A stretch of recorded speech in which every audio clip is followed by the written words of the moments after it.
할렐루야. 말씀의 은혜 받으시기 바랍니다. 말씀의 은혜 받으실 줄 믿습니다. 우리 사랑하는 본이 되는 교회 온라인으로 참여하고 계신 분들과 또 현장에서 함께 참여하고 계시는 모든 성도 여러분들에게 하나님께서 부어주시는 그 복이 넘쳐나시길 주님의 이름으로 축복합니다. 오늘 말씀의 제목은요, 요나단으로 말미암아라는 제목으로 함께 말씀을 나누고자 합니다. 여러분 혹시 여러분들 주변에 어떤 친구들이 있으신가요? 친구와 관련해서 제가 여러 사자성어가 있는데 오늘 그 중에 세 가지를 소개하려고 합니다. 첫 번째 사자성어는 다들 아시는 대표적인 거죠. 중마고우라는 사자성어가 있습니다. 이 뜻은 대나무 말을 타고 놀던 옛 친구라는 뜻으로 어릴 때부터 가까이 지내며 자란 친구를 중마고우라고 합니다. 또 다음으로 마격지우라는 사자성어가 있습니다. 마격지우, 마음이 맞아서 서로 거스르는 일이 없는 친구, 허물 없이 아주 친한 친구를 의미합니다. 마지막 한 가지는 문경지교라는 사자성어입니다. 목을 벨 수 있는 벗이라는 뜻으로 생사를 같이 할 수 있는 매우 소중한 벗을 말할 때 사용하는 말이 문경지교입니다. 여러분 이 세 가지의 사자성어를 들으시면서 여러분들은 어떤 친구들이 떠오르십니까? 오늘 성경을 통해서요, 우리는 진정한 친구의 모델을 볼 수가 있습니다. 그 주인공은 다윗과 요나단입니다. 이 둘의 관계를 한마디로 설명해주는 성경 구절이 있습니다. 사무엘상 18장 1절 말씀에 그렇게 나와 있는데요. 다윗이 사울에게 말하기를 마침에 요나단의 마음이 다윗의 마음과 하나가 되어 요나단이 그를 자기 생명같이 사랑하니라라고 합니다. 여러분 다윗과 요나단의 관계는 조금 특별합니다. 요나단은 누구냐면 당시 사울 왕의 아들입니다. 그리고 골리앗과의 싸움에서 이긴 그 다윗을 보고요, 요나단의 마음이 다윗의 마음과 하나가 되었다라고 말하고 있습니다. 그때부터 요나단은요, 다윗을 자기 생명같이 사랑했다라고 합니다. 여러분 사무엘상 18장 3절과 4절 말씀에 이렇게 나와 있습니다. 요나단은 다윗을 자기 생명같이 사랑하여 더불어 언약을 맺었으며 요나단이 자기를 입었던 겉옷을 벗어 다윗에게 주었고 자기의 군복과 칼과 활과 띠도 다 다윗에게 주었다라고 나와 있습니다. 여러분 여기서 말하는 이 사랑, 이 둘의 사랑은요, 헬라어로 필리아라고 합니다. 필리아. 사랑은 헬라어로 네 가지의 사랑으로 구별이 됩니다. 첫 번째 사랑은요, 하나님께서 우리를 사랑하시는 아가페 사랑. 그리고 두 번째는 부모님이 자녀를 사랑하시는 스톨게의 사랑. 그리고 세 번째는 남녀 사랑을 얘기하는 에로스의 사랑. 그리고 네 번째는 우정을 말하는 필리아의 사랑입니다. 여러분 위의 말씀에서 요나단은 자신이 할 수 있는 최고의 사랑으로 다윗을 대하는 것을 우리는 볼 수 있습니다. 다윗을 생명같이 사랑하고 또 자기의 것을 아낌없이 주는 그런 사랑이죠. 하나님께서 우리를 사랑하시는 그 아가페적인 사랑에 가까운 사랑이었습니다. 골리앗을 물리친 다윗은요, 사울의 사위가 됩니다. 그래서 요나단과 다윗은 이제 친구 사이가 아니라 어떤 사이죠? 가족이 되어버린 거죠. 근데 여러분 안타까운 것은 이때부터 요나단의 아버지인 사울 왕이 다윗을 죽이려고 하는 것입니다. 왜일까요? 여러분 사무엘상 18장 6절에서부터 보시면 다윗이 전쟁에서 승리하고 돌아올 때 그 주변 여인들이 사울을 환영하면서 이런 노래를 부르게 됩니다. 18장 7절 말씀에 나오는데 여인들이 뛰놀며 노래하며 이르되 사울이 죽인 자는 천천히요 다윗이 죽인 자는 만만히로다 하니라 라는 이 노래를 그 지역에 있는 모든 사람들이 막 부르면서 다닌 거예요. 여인들이 뛰놀면서, 아이들이 뛰놀면서요. 이 노래를 듣고 이 말을 들은 사울은 굉장히 분노하였습니다. 그래서 이때 악령이 사울에게 들어가서 그때부터 다윗을 죽이려고 끊임없이 많은 시도를 하게 됩니다. 여러분 분노는 하나님이 주시는 마음이 아니라는 것을 너무나 잘 알고 있습니다. 항상 우리의 마음을 성령님이 다스리도록 우리는 항상 깨어 있어야 합니다. 여러분, 그래서 사울이 여러 번 다윗을 죽이려고 할 때 요나단, 다윗의 친구 또 다윗의 가족이었던 요나단은요, 다윗을 그 위기에서 구해냈습니다.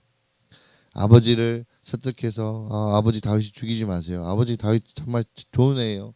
라고 얘기하기도 하고 다윗을 피신시키기도 하면서 보호해 주었습니다. 그렇게 요나단이 다윗을 피신시킨 마지막 이야기는 사무엘상 20장에 기록이 되어 있습니다. 그 가운데 다윗과 요나단이 맺은 언약이 나오게 되는데요.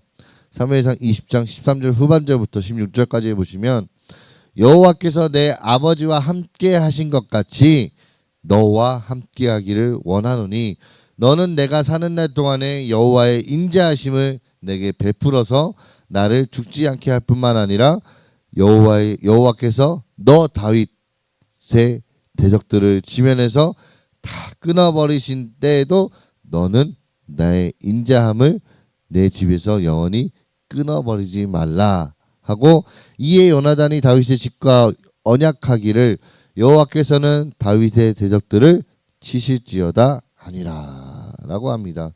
여러분 15절 말씀에 보시면 15절 말씀 제가 읽어드렸지만 너는 내 인자함을 내 집에서 영원히 끊어버리지 말라 라고 요나단이 다윗에게 당부하고 있습니다. 그래서 20장 마지막 부분에서 다윗과 요나단은 마지막 이별을 하게 됩니다. 이후 사무엘상의 마지막 장인 31장에서 사울과 요나단을 포함한 그의 아들 3명은 블레셋과의 전쟁에서 모두 죽게 됩니다. 그러면서 이제 사무엘상이 마무리가 됩니다. 여러분 사무엘하 우리가 읽은 사무엘하는요 사울과 이 요나단의 죽음을 들은 다윗의 슬픔으로 이 사무엘하가 시작이 됩니다. 자기의 옷을 찢고요 사울 왕과 요나단을 위해서 슬픈 노래로 그들을 애도하고 그것을 유다 족속에게 가르치도록 명령하였습니다. 여러분 다윗이 요나단에 대해 슬퍼하는 마음은 사무엘하 1장 26절에도 기록이 되어 있는데요. 내 형 요나단이여 내가 그대를 애통함은 그대는 내게 심히 아름다움이라 그대가 나를 사랑함이 기이하여 여인의 사랑보다 더하였도다 라고 말을 하면서 요나단의 죽음에 대해서 애도하고 있는 다윗의 모습을 보여주고 있습니다. 그 이후 사울 왕이 죽고 나서요 군사령관 아브넬이라는 사람이 사울의 아들 이스보셋을 이제 왕으로 세우려고 했습니다. 그래서 다윗은 이 이스보셋을 왕으로 세우는 것 때문에 다윗은 헤브론에서 유다 족속의 왕이 되었습니다. 그러나 얼마 지나지 않아서 이 아브넬이 이스보셋을 배반하게 됩니다. 그래서 레갑과 바하나라는 군 지휘관이 낮잠을 자고 있는 이스보셋을 죽입니다. 그래서 다윗은 그 이후로 이스라엘 모든 지파의 왕이 되었습니다. 여러분 다윗은 하나님께서 다윗과 함께 하셔서 점점 강성해졌습니다. 여러분 다윗성도 쌓고요 블레셋과의 전쟁에서도 승리하고 하나님의 궤도 다윗성으로 옮겨왔습니다. 하나님은 나단 선지자를 통해서 다윗과 언약을 맺으셨습니다. 우리가 그 언약을 다윗 언약이라고 얘기하는데요. 크게 3가지로 말할 수 있습니다. 다윗 언약은 첫 번째 다윗을 이스라엘의 주권자로 삼으신다 라고 하셨습니다. 두 번째 이스라엘을 정착하고 보호하신다 라는 약속이고요. 마지막 다윗의 씨로 그 나라를 견고하게 하신다 라고 약속하셨습니다. 여러분 요나단을 통해 은혜를 입고 하나님을 통해 은혜의 언약을 받은 이 다윗은요 그 받은 은혜를 흘려보내기 위해 요나단과의 언약을 떠올리게 됩니다. 오늘 본문 말씀 1절 말씀이죠. 우리 1절 말씀 한번 다시 읽어볼까요? 1절 말씀입니다. 시작.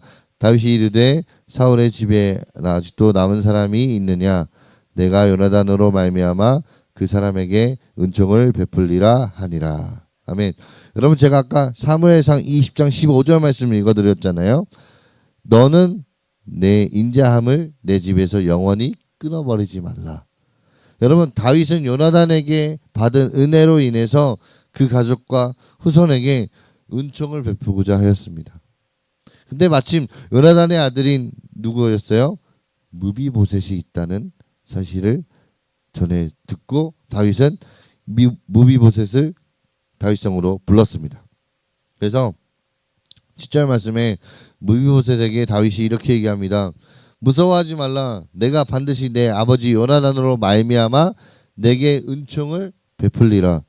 네가 내 할아버지 사울의 모든 밭을 다 너에게 도로 주겠고 또 너는 항상 내 상에서 떡을 먹을지니라 하니 라고 얘기합니다.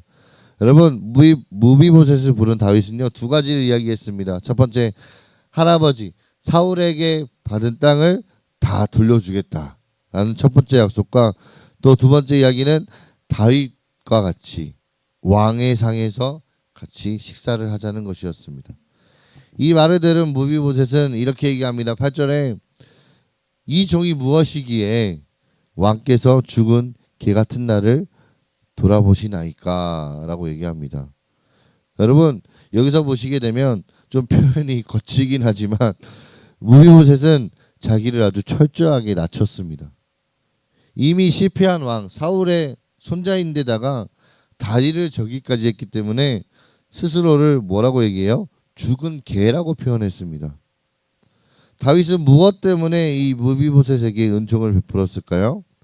다윗은 말합니다. 요나단으로 말미암아. 요나단에게 받은 은총이 있기 때문에 그것을 그의 아들에게 베푸는 것입니다. 여러분, 말씀을 마무리하겠습니다. 사랑하는 우리 본인의 교회 성도 여러분들, 여러분들은 하나님께 받은 은혜 중에 기억나는 게 있으십니까? 또는 누구에게 은혜를 받은 적이 있으십니까? 우리가 이 땅에 태어나고 살아가는 데 있어서 우리는 하나님의 은혜를 받고 지금까지 살아왔습니다. 또 알게 모르게 주변의 여러 이웃과 친구들을 통해 도움을 받고 살아왔습니다. 이제 우리는 그 은혜를 흘려보내야 됩니다. 내일부터 이제 진정한 설 명절이 시작되는데요. 가족들에게, 예수를 믿지 않는 가족들에게 또 이웃들에게 우리가 받은 은혜를 다 흘려보내야 된다는 것입니다. 여러분, 이스라엘에 가면 사해 바다가 있습니다. 사해 바다. 여러분, 그 바다가 호수예요. 호수지만 너무나 커서 그것을 바다라고 부릅니다. 이제 겉으로 보면 옥색의 아주 예쁜 호수지만 사실은 죽은 바다라고 해서 사해 바다라고 부릅니다. 왜 죽은 바다라고 할까요? 그 이유가 뭐냐면 헬몬산으로부터 이제 갈릴리를 지나고 거치고 이제 요단강을 거쳐서 내려오는 물을 또 흘려보내야 되는데 그것을 흘려보내지 않고 다 담아두어서 죽음의 바다가 됐다라고 얘기합니다. 마찬가지입니다. 여러분, 우리가 은혜를 하나님으로부터 쭉 받아와서 이것을 이 사해바다처럼 우리가 갖고 있다면 이거는 죽은 사람과, 그러니까 사해바다와 같은 사람이 되는 거죠. 하지만 우리가 받은 은혜를 내보내고 전파한다면 우리는 하나님의 자녀로서 준 축복을 받게 될 것입니다. 여러분, 찬송가 429장 후렴에 보시면 받은 복을 세어 보아라 라는 가사가 있습니다. 이번 한 주간 우리가 설 명절을 보내면서 우리가 받은 복을 하나하나 세어 보았으면 좋겠습니다. 그리고 그 받은 은혜를 다른 가족들이나 특별히 예수를 믿지 않는 가족들이나 친구들이나 이웃들에게 흘러 보내시길 바랍니다. 우리 모두가 다윗과 요나단 같은 사람이 되어서 구절에 나와 있잖아요. 요나단으로 말미암아가 아니라 저와 여러분의 이름이 들어가는 하나님 나라의 귀한 백성이 되시길 주님의 이름으로 축복합니다.